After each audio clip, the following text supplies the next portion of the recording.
Breaking news today, Greg Gutfeld is revolutionizing late-night television, a move that would have seemed unimaginable just a few years ago. Why are legacy networks now welcoming voices they once dismissed? Stay with us, there's a significant shift underway, and it's not just about the ratings. Hello, and welcome to That News Show, where we discuss the latest facts, fakes, and hypocrisy as reported by the legacy media. Let's roll the tape. Fox News reports a major announcement from Greg Gutfeld. Tonight he will appear on NBC's Tonight Show, a move previously unthinkable for a Fox News host. This shift signals a significant change in the late-night landscape, traditionally dominated by left-wing conformity and corporate groupthink, which is now giving way under its own weight. For years, legacy networks have marginalized dissenting voices, ridiculing those who challenge progressive orthodoxy or globalist views, Gutfeld's success. And the failures of media outlets traditionally aligned with democratic perspectives has forced a change. This booking is more than just an appearance. It's a sign that Americans are craving genuine debate over the scripted outrage that has characterized recent years. This development prompts a critical question. If the gatekeepers are now embracing a voice they once scorned, what does that expose about your influence as a viewer? Perhaps the era of monolithic entertainment is ending, and it's about time. Sum the clip. This is not breaking news, but it is. It seems to be breaking news to a worth lot of pointing people. out. Was it nice to see Samantha Bee again, Greg? She's a lovely, lovely person. Look, I think when people keep saying this is the death knell for late night, I'm going to disagree. It could be freeing for the few that are left to leave the fold. You know, Colbert's firing. The so-called death knell for late-night television is really just the market catching up with an industry that lost touch with everyday Americans years ago. The numbers make it clear. Colbert's show was hemorrhaging tens of millions of dollars annually and losing viewers, while alternatives that respect the intelligence and values of their audiences are thriving. Even Samantha Bee has noted that traditional late-night formats are losing money and viewers because people are tired of being lectured with repetitive, progressive talking points. What we're seeing is not the end of late night, but a much-needed reset. Legacy networks have long catered to a narrow, activist audience, alienating a large portion of the country. Jay Leno wisely questioned why shows would only target half the audience by leaning towards one political side. People want to laugh, not be preached to. The financial struggles of these shows reflect their failure to engage the broader public, and the success of Fox News late-night programming, which leads by offering genuine entertainment and a variety of viewpoints, underscores this point. Samantha Bee also highlighted the potential influence of corporate and political maneuvers, such as the CBS and Skydance merger and its need for regulatory approval on Colbert's cancellation. Whether or not this is the complete story, it's evident that the era of networks shielding their ideological favorites is ending. The Trump administration's FCC has prioritized fair competition and the dismantling of media monopolies, benefiting consumers and the country. Ultimately, viewers are choosing programming that aligns with their values and interests, turning away from the monolithic, left-leaning global entertainment model. This shift is a win for free speech in American culture. The market is self-correcting, celebrating a future where late night, and television in general, respects its audience rather than attempting to shame or divide them. And also me going on his show shows him he's not worried about upsetting his peers. Remember, he got a lot of stick for humanizing Trump when he tousled his hair, but it didn't come from anybody but the people on the left who wanted to teach all entertainers a lesson that if you dare show that Trump is a human, then you're toast. And so it's kind of nice that he's taking this risk. And I know, Harold, you're excited because I'll be on with the Jonas Brothers.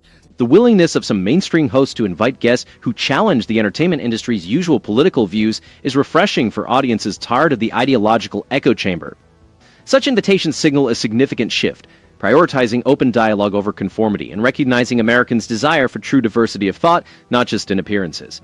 This approach isn't merely about boosting ratings. It aims to restore a sense of balance and fairness that has been lacking for years.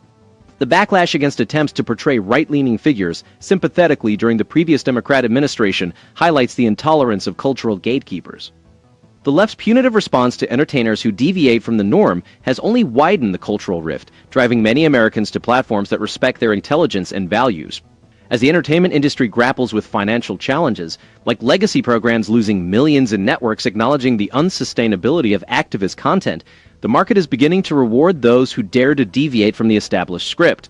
This shift, evidenced by increased viewership for shows that offer diverse perspectives, represents a victory for free expression and a chance for the industry to reconnect with its roots. The implications for policy and the broader media landscape are profound. As corporate mergers increase and funding for partisan programming wanes, we're witnessing the decline of an old model that favored global interests and suppressed alternative voices. The Trump administration's efforts to dismantle media monopolies and foster competition are creating a more dynamic and pluralistic media environment. This market correction is a result of the public's voice finally being heard. Despite the ongoing partisan divide, the tide is turning. As the left intensifies its purity tests and exclusionary tactics, those open to a wider range of ideas are shaping the future of American entertainment. The inclusion of mainstream pop acts alongside conservative commentators is not just a programming strategy, it signifies the breaking down of barriers benefiting the nation. This moment is part of a broader trend of Americans rejecting dictated narratives from Hollywood, Washington, or multinational corporations. The demand for authentic, independent voices is stronger than ever. As the old guard fades, there's hope for a media landscape that values substance over spectacle and unity over division. I work hard and I have a big smile on my face because the work is rewarding. And you have people like Seth Meyers, we talked about this on Greg's show last night, who said that if his show is canceled, he is going to have a mental health crisis. That says a lot more about him than it does the state of media. And if you haven't seen this coming, then you should probably dig up Miss Cleo and have a conversation with her, because this was about the most obvious thing in the world. It is an outdated model that has not made money for a long, long time. But the people in those few posts feel entitled to be there. And I will say this, because money is the bottom line.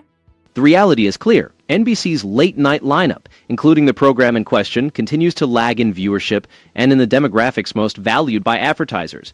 For instance, ABC's Nightline recently surpassed both CBS's After Midnight and NBC's Late Night with Seth Meyers, securing its largest audience in 3 months and achieving double-digit gains across all major age groups. Meanwhile, legacy hosts are struggling with an outdated production model that can't compete with more agile and responsive alternatives. Fox News has effectively capitalized on this shift by delivering programming that appeals to a broader cross-section of Americans. Its late-night shows now consistently outperform traditional network offerings, attracting not only more viewers overall, but also capturing the crucial younger demographic. This isn't merely a ratings win. It reflects a deeper cultural realignment where people are weary of a condescending media elite more focused on self-preservation than audience service. Fox News recognized these trends early and deserves credit for its coverage approach. While their fact-checking and accuracy can improve, they have been more transparent than most, openly discussing industry financial realities and their own rating successes. This transparency helps build trust. Even among those who may disagree with some editorial decisions, balance and objectivity are still areas needing enhancement. Fox News has its biases but has diversified its panels and increasingly includes voices that challenge both Republican and Democratic establishment views. Shows like The Five and Gutfeld are notable for inviting guests with diverse opinions, a refreshing change from the usual echo chambers on mainstream TV. Yet, there's still potential to broaden representation, especially on topics like foreign policy and corporate influence. The network's approach to sourcing has evolved, now featuring more policy analysts, business leaders, and independent commentators, which bolsters reporting credibility. Still, there remains a need for more rigorous vetting and a wider array of expertise, particularly on complex issues like economics and national security. Visually, Fox News excels in engaging storytelling. Their graphics are clear, their pacing brisk, and their production values high. They effectively use split screens, live data, and dynamic visuals to keep viewers engaged and informed. They sometimes over-rely on sensationalism in breaking news, which can undermine substantive analysis. A distinct strength is Fox News' coverage of stories that others ignore or downplay, such as the pitfalls of globalist economic policies and the impacts of government overreach on small businesses and families. They must avoid becoming complacent or merely reflecting the excesses of their competitors in reverse. Audiences are seeking substance, not just spectacle. We are witnessing a media landscape in flux, where traditional models are failing and new voices are emerging to meet demands for authenticity and accountability. The current administration has fostered a climate conducive to competition and innovation, a stark contrast to the regulatory and ideological biases of the past. The lesson for all media, including Fox News, is that the future belongs to those who adapt, uphold truth, and respect their audience's intelligence. Well, that would be a smart move, wouldn't it? There's a really interesting thing that's been floating around on social media. Johnny Carson being interviewed by Mike Wallace. I don't know if anyone saw it, but it's really interesting. And he talks about why, Mike Wallace is like, why don't you take on the tough topics? And he's like, because that's not what I do. That's not what Jack Benny did. That's not what the greats do. And he said, the minute I do that, I'm going to have to weigh in on everything. And then I'm going to lose half my audience. So the other thing I found very striking is, that just these behemoth institutions in broadcast television, that you have 200 employees on that show. Like, I don't know how many we have about 10. We do an hour show every day of the week and a lot of other segments on other shows. And so working that way is impossible. When I covered the Pope's funeral, I ran into an old friend of mine who worked at CBS. He goes, "Hey, how many people you guys have here for the Pope's funeral?" The conversation between Carson and Wallace underscores how much the industry has strayed from its origins. Carson believed that the essence of late-night television was not to preach or promote an agenda, but to provide a space where the country could relax together, transcending politics. He warned that turning entertainment into a platform for serious issues not only divides the audience, but also burdens the format with a sense of self-importance that detracts from its primary purpose. Icons like Jack Benny and Carson earned viewers' trust by emphasizing unity over division. Today, it's evident how bloated and inefficient legacy shows have become. Employing 200 staff members for a single program while losing millions annually is not just poor business, it signals an industry clinging to an outdated model. In contrast, leaner operations with fewer employees are producing more content, reaching broader audiences and aligning closely with viewer preferences. This is akin to the difference between a cumbersome government bureaucracy and a dynamic small business. The necessity to justify every dollar spent fosters innovation, whereas a lack of accountability leads to stagnation. From a household perspective, this mirrors families making prudent choices during tight budget times. Consumers are clearly choosing value, relevance, and respect for their time, as evidenced by their viewing choices. This financial reckoning is shifting advertising dollars towards platforms that offer genuine engagement rather than mere spectacle or ideological echo chambers. Fox News, for instance, has gained traction by maintaining a nimble production model and hosting a diverse array of voices, leading to higher ratings and increased revenue. The economic implications are profound. As traditional institutions contract, resources are reallocated to more efficient and innovative producers, often outside the traditional coastal centers. This transition benefits the industry and the country by dismantling old monopolies, fostering competition, and ensuring diverse perspectives reach audiences. The era of a few networks controlling the cultural dialogue is being replaced by a marketplace where ideas must prove their merit. This shift also champions viewpoint diversity. The exclusion of conservative voices on mainstream programs, exemplified by shows like The View hosting over 100 left-leaning guests without a conservative in sight, is harmful not only to democracy, but also to business. When networks embrace a more balanced discourse, they begin to restore the trust they've eroded over the years. The decline of these outdated models is not a cause for regret, but a sign that the market is functioning correctly, demanding better quality and respecting the intelligence and values of viewers.